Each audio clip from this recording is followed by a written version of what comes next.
Hello everyone, నేను జాకిర్ హుస్సేన్. ప్రధానమంత్రి నరేంద్ర మోదీ గారి డిగ్రీ సర్టిఫికేట్స్ ఇప్పుడు వార్తల్లోకి నిలుస్తున్నాయి. సో నరేంద్ర మోదీ గారు డిగ్రీ చేశారా లేదా అనే వార్తలు గట్టిగా వస్తున్నాయి అనమాట. సో దీని గురించి ఒకసారి డిస్కస్ చేసేద్దాం. ప్రస్తుతం మనతోటి పొలిటికల్ జర్నలిస్ట్ జగదేవ్ గారు ఉన్నారు. వెల్కమ్ చేద్దాం. Hello sir. Hi Zakir. Sir, Narendra Modi గారి డిగ్రీ గురించి ఏంటి సార్ వార్తల్లోకి వస్తుంది మామూలుగా? అసలు ఏంటి?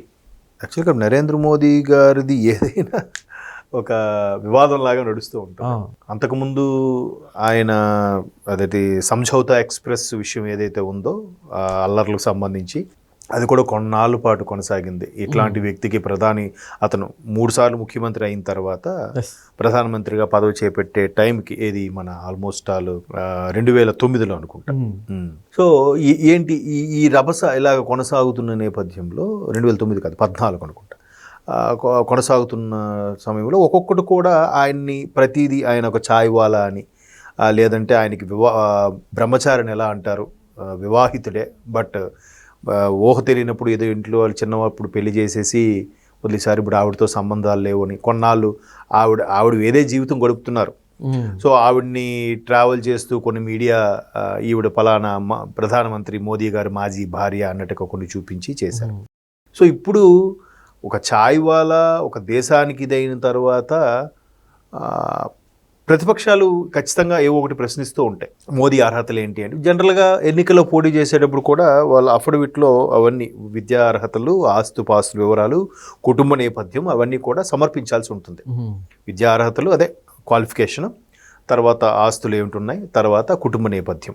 సో వాటితో పాటు క్యాస్ట్ కూడా చాలా ఇంపార్టెంట్ ఉంటుంది. మనకి అదొక దౌర్భాగ్యం కానీ బట్ క్యాస్ట్ ఒక భాగం అయిపోయింది. ఏంటి క్యాస్ట్, అది ఓసీయా, ఓబీసీయా, ఎస్సీయా, ఎస్టీనా అట్లా. సో ఇలా అఫిడవిట్ పెట్టినప్పుడు ఆయన డిగ్రీ క్వాలిఫికేషన్ మీద పెట్టడం జరిగింది. అది కూడా ఢిల్లీ యూనివర్సిటీ డిగ్రీ మీద చేశారన్నట్టుగా. అయితే ఇప్పుడు 2004లో కాంగ్రెస్ ప్రభుత్వం వచ్చిన తర్వాత, మన్మోహన్ సింగ్ గారు ప్రధానమంత్రి అయిన తర్వాత ఒక మంచి చట్టం తీసుకొచ్చారంటే అది నిజంగా గొప్ప చట్టం, సమాచార హక్కు చట్టం, రైట్ టు ఇన్ఫర్మేషన్, ఆర్టీఐ అంటారు. సో అది మంచిదే, చాలా మంచిదే. సార్, ఇప్పుడు నరేంద్ర మోదీ గారు నిజంగా అసలు డిగ్రీ చేసి ఉంటారంటారా? ఆయన అసలు ఇప్పుడు అవసరం ఉందంటారా? ఒకరా అదే అంటున్నాను. ఇప్పుడు మన రాజ్యాంగం ప్రకారము, భారతదేశ రాజ్యాంగం ప్రకారము రాజకీయ నేపథ్యం కలిగిన వ్యక్తికి, ప్రజాప్రతినిధిగా ఎన్నుకోబడ్డ వ్యక్తికి విద్యా అర్హతతో సంబంధం లేదు. వాడు నిషాని అయినా పర్వాలేదు. కాకపోతే ఓవర్ ఏ పీరియడ్ అందరూ చదువుకున్న వాళ్ళు వస్తున్నారు కాబట్టి మినిమం ఇప్పుడు ఆంధ్రప్రదేశ్లో కానీ తెలంగాణలో కానీ ఎక్కువగా పోస్ట్ గ్రాడ్యుయేట్స్ ఉన్నారు. మంత్రివర్గంలో కానీ నెగ్గిన ఎమ్మెల్యేల్లో కానీ ఎంపీల్లో కానీ చాలామంది బాగా చదువుకున్న వాళ్ళు ఉన్నారు. బట్ వాస్తవానికైతే విద్యా అర్హతతో సంబంధం లేదు నాకు తెలిసినంతవరకు.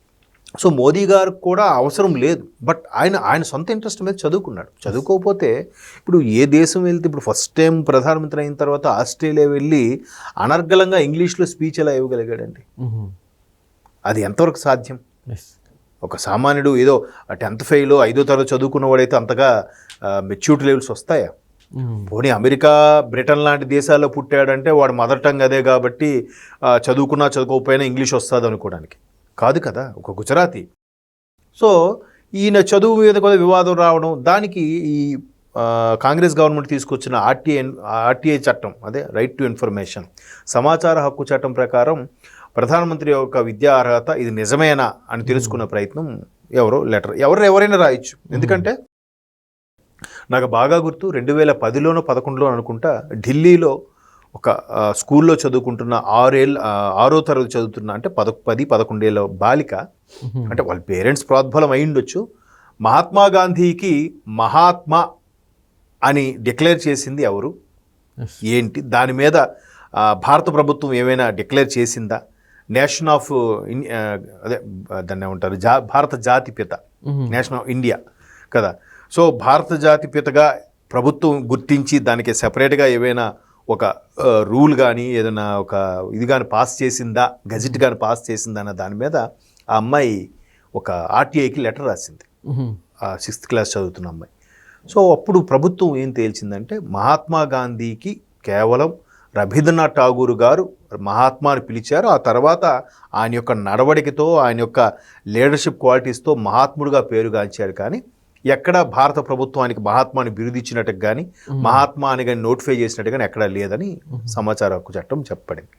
సో అలాగే ఇక్కడ ప్రధానమంత్రి గారికి కూడా సమాచార హక్కు చట్టం కింద ఈయన డిగ్రీ చేశారా లేదా అని ఎవరో తెలుసుకోవడం ప్రయత్నం చేశారు.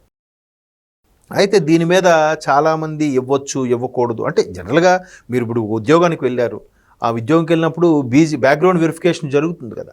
బ్యాక్గ్రౌండ్ వెరిఫికేషన్ మీరు వచ్చారు, మీ క్వాలిఫికేషన్ నిజంగా బీటెక్ ఉందా లేదా పీజీ ఉందా లేదా, ఎంసీఏ ఉందా లేదా, వీడు నిజంగా పలానా ఎక్స్ అనే కంపెనీలో 5 ఏళ్ళు చేశాను పెట్టాడు, నిజంగా 5 ఏళ్ళు చేశాడా లేదా అని వెరిఫికేషన్ చేసుకుంటారు. సో అట్లాగే ఇక్కడ కూడా సమాచార హక్కు చట్టం అలాంటి బ్యాక్గ్రౌండ్ వెరిఫికేషన్ సంబంధించిందే. వీళ్ళు అడిగితే ఒక దేశ ప్రధానమంత్రిది కాబట్టి అది కాస్త గోప్యంగా ఉంచాల్సిన బాధ్యత ఉంది, మేము తెలియజెప్పము అన్నట్టుగా చెప్పారు. సో దానికి మరి కొంతమంది హైకోర్టులో, ఢిల్లీ హైకోర్టులో కేసు వేశారట.